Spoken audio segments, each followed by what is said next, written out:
Hello student, क्या हाल चाल? सब बढ़िया। आज हम डिस्कस करने वाले हैं अबाउट बेल कोलीमन साइकिल के बारे में। आज एयर रेफ्रिजरेशन की 3 नंबर लेक्चर है। पहले लेक्चर में हमने एयर रेफ्रिजरेशन को, इसकी वर्किंग प्रिंसिपल को हमने डिस्कस किया था, उसके बारे में एक्सप्लेन किया था। सेकंड लेक्चर में हमने कार्नोट रिवर्स कार्नोट साइकिल के ऊपर एयर रेफ्रिजरेशन सिस्टम जो बेस्ड है तो उसके बारे में हमने डिस्कस किया था। और कार्नोट हीट इंजन के बारे में भी डिस्कस किया था कि air refrigeration system reverse Carnot heat engine की वर्किंग प्रिंसिपल के ऊपर कैसे चलती है, उसे डिस्कस करने के लिए हमने हीट इंजन को भी एक्सप्लेन किया था। ओके, तो आज हम डिस्कस करने वाले हैं बेल कोलीमन साइकिल, जिसे हम रिवर्स ब्राइटन साइकिल और रिवर्स जूल साइकिल भी बोल सकते हैं। तो इसे आज हम डिस्कस करेंगे। तो देखते हैं, जो है ये कंप्रेसर है सी, जो रेफ्रिजरेटेड स्पेस से हीट एब्जॉर्ब करने के बाद रेफ्रिजरेटेड स्पेस से एयर को यहाँ पर कंप्रेस करता है। ओके, देन ये है हीट एक्सचेंजर। हीट एक्सचेंजर कुछ भी हो सकता है, मान लीजिए कंडेंसर है। देन हीट एक्सचेंजर के बाद यहाँ पर टर्बाइन होगी, तो एक्सपेंडर, और है रेफ्रिजरेटेड स्पेस। तो हमें रेफ्रिजरेशन पहले ही पता है क्या। रेफ्रिजरेशन जो है एक मेथड है, हीट ट्रांसफर की एक मेथड है जो क्लोज स्पेस से हीट को सराउंडिंग पे, मतलब सोर्स पे हीट को ट्रांसफ़र करता है और उसे एक लेवल तक कमा के उसे मेंटेन भी करता है। तो इसे रेफ्रिजरेशन कहते हैं। तो देखते हैं बेल कोलीमन साइकिल जो है, जो रिवर्स ब्राइटन साइकिल और रिवर्स जूल साइकिल पे बेस्ड कंप्रेसर इस एयर को कंप्रेस करता है। जैसे ही कंप्रेस करता है तो इसकी टेम्परेचर और प्रेशर दोनों हाई हो जाएगी। ओके, लेकिन जब कंप्रेस किया तो वहाँ पर हीट की कोई चेंजेस नहीं होगी, तो ये हो जाएगी आइसेंट्रोपिक कंप्रेशन। देन यहाँ से टेम्परेचर यहाँ से इंक्रीज़ करने के बाद और प्रेशर इंक्रीज़ करने के बाद तो ये प्रोसेस 1 है। ओके, 1 प्रोसेस पे यहाँ पर कंप्रेसर एयर को कंप्रेस करते हैं। जैसे कंप्रेस किया तो उसकी टेम्परेचर और प्रेशर दोनों इंक्रीज़ कर गई। देन वही air compressed air heat exchanger पे आते हैं। यहाँ पर हीट एक्सचेंजर पे आने के बाद इसकी हीट क्या होती है, ट्रांसफ़र होती है। यहाँ से हीट ट्रांसफ़र होती है। ओके, ये हीट ट्रांसफ़र होकर सराउंडिंग पे ट्रांसफ़र होती है। ओके, तो यहाँ पर क्यू की ट्रांसफ़र होगी, तो यहाँ पर एंट्रोपी जो होगी डेल्टा एस डिक्रीज़ कर जाएगी, डेल्टा एस डिक्रीज़ करेगी, क्योंकि यहाँ पर हीट की ट्रांसफ़र हो रही है। जैसे हीट की ट्रांसफ़र हो रही है, कांस्टेंट प्रेशर है, प्रेशर जितनी होगी, जैसे हीट ट्रांसफ़र हो गई, हमें पता है एडियाबैटिक प्रोसेस से हमें पता चला, अगर हीट की कोई ट्रांसफ़र की गई तो टेम्परेचर अपने आप कम जाएगी। यहाँ पर हीट एक्सचेंजर पे हीट एक्सचेंज करेगी तो यहाँ पर एटमॉस्फेरिक टेम्परेचर जितनी थी यहाँ पर उतना नहीं रहेगी। ओके, टेम्परेचर चेंज हो जाएगी लेकिन प्रेशर कांस्टेंट रहेगी। एंड उसकी वॉल्यूम जो है वो डिक्रीज़ करेगी। क्यों? अगर किसी भी चीज़ से, किसी भी एयर मान लीजिए एयर सब्सटेंस है, अगर उसके अंदर से हीट को आप एब्जर्व कर लेते हैं तो उसकी वॉल्यूम अपने आप ही डिक्रीज़ कर जाती है।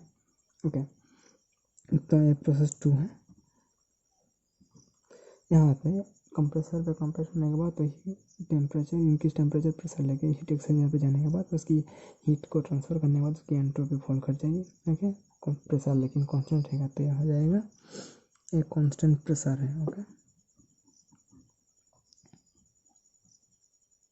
यहाँ पर कांस्टेंट प्रेशर है, लेकिन निकलने के बाद यह हो गई प्रोसेस 3।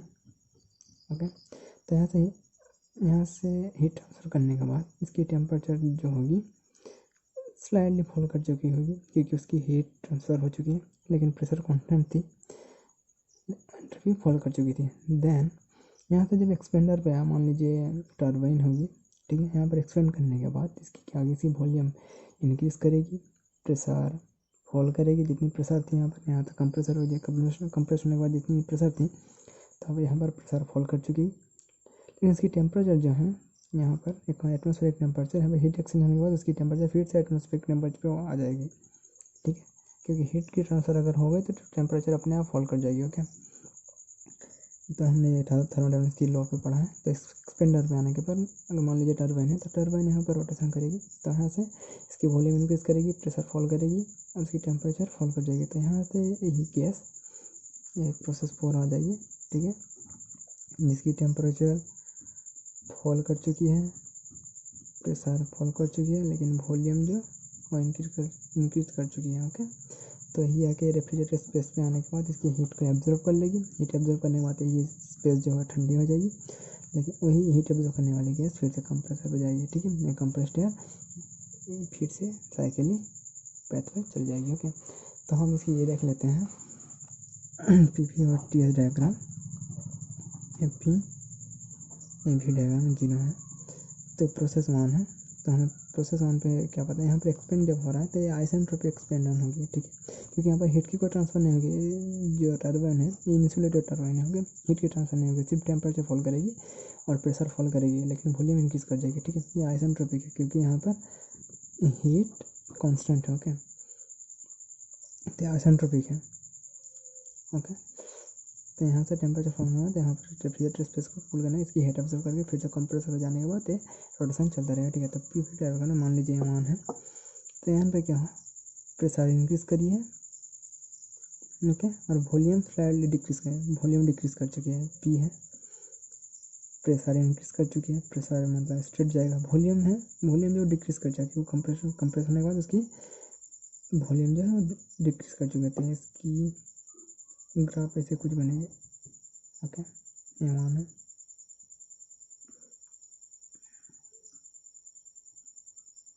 यहाँ से यहाँ तक वॉल्यूम यहाँ से यहाँ तक डिक्रीज कर चुकी होगी।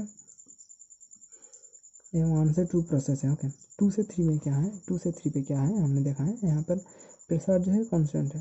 ओके, प्रेशर कांस्टेंट है लेकिन टेम्परेचर फॉल है। यहाँ पर टीएस डायग्राम बना लेते हैं, ये एंट्रोपी है, ये टेम्परेचर है।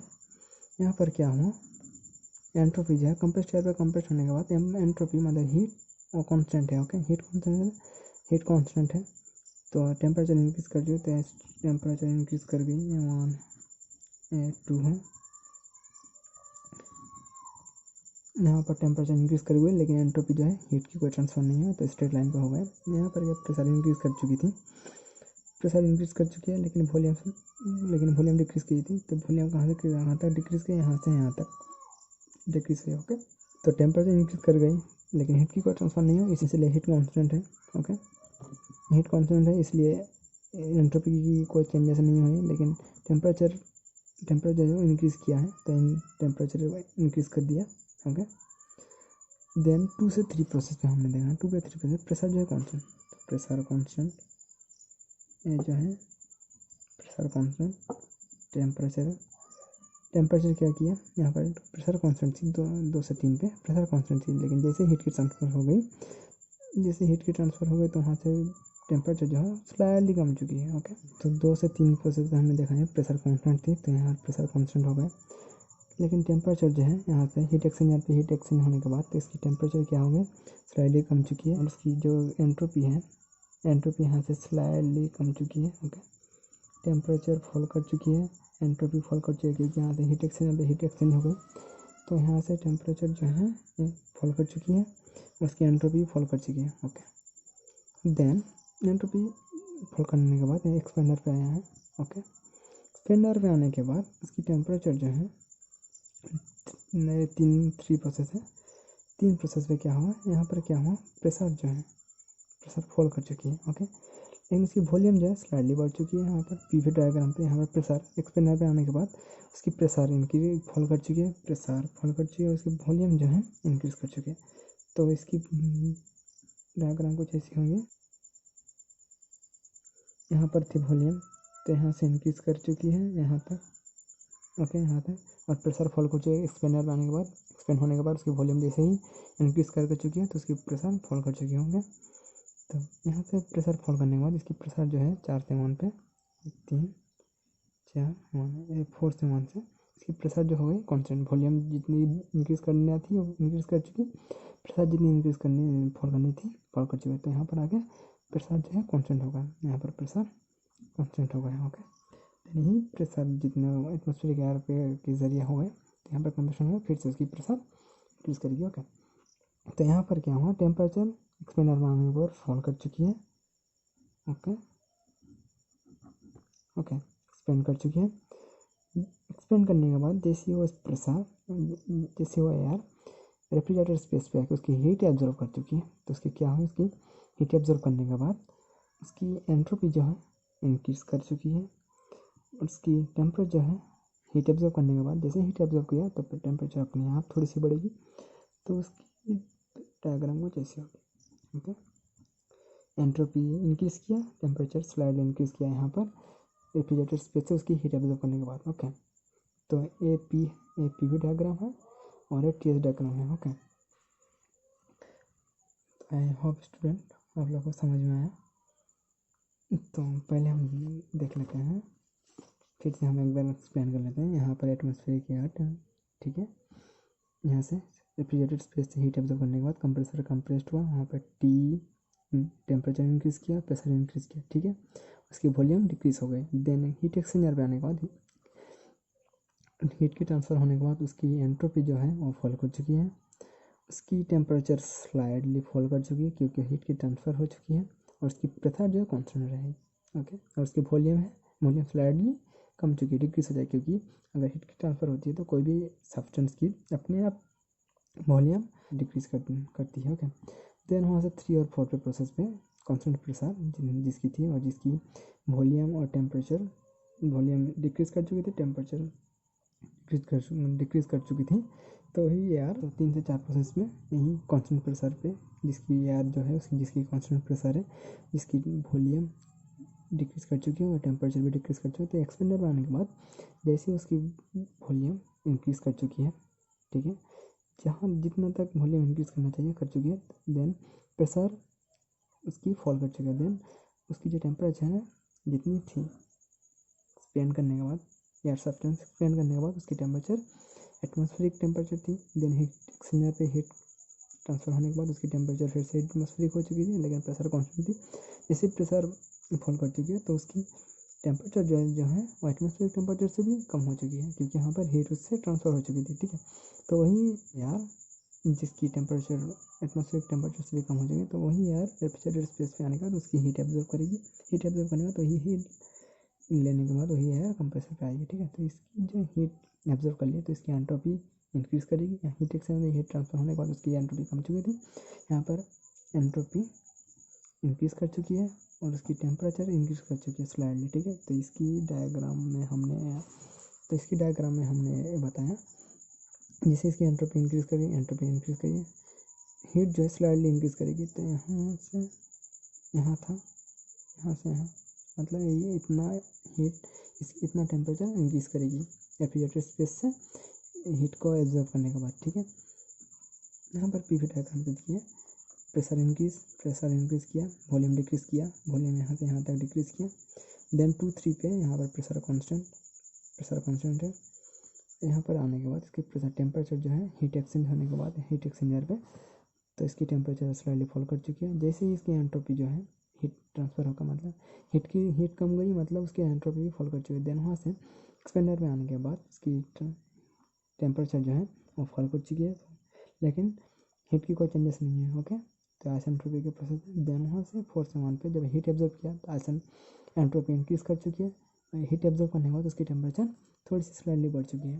ओके, तो स्टूडेंट आज के लिए बस इतना ही, अगली वीडियो में हम मिलते हैं जो बेल कोलेमन साइकिल की कोएफिशिएंट ऑफ परफॉर्मेंस क्या होगी, मतलब बेल कोलेमन साइकिल की एफिशिएंसी क्या होगी, मतलब कितनी यहाँ पर मतलब रेफ्रिजरेटर स्पेस को कितनी वो ठंडी कर पाएगी, इसकी एफिशिएंसी हम देखेंगे, और रिवर्स कार्नोट साइकिल जो है उसकी एफिशिएंसी और बेल कोलेमन साइकिल की एफिशिएंसी दोनों में हम बेसिक डिफरेंस करेंगे, तो इसमें मतलब किसकी एफिशिएंसी ज़्यादा है उसके बारे में डिस्कस करेंगे, और बेल कोलेमन साइकिल की एफिशिएंसी पहले देखेंगे क्योंकि हमें रिवर्स कार्नोट साइकिल की एफिशिएंसी हमें पता है। तो स्टूडेंट मिलते हैं अगली वीडियो में, तब तक के लिए बाय बाय।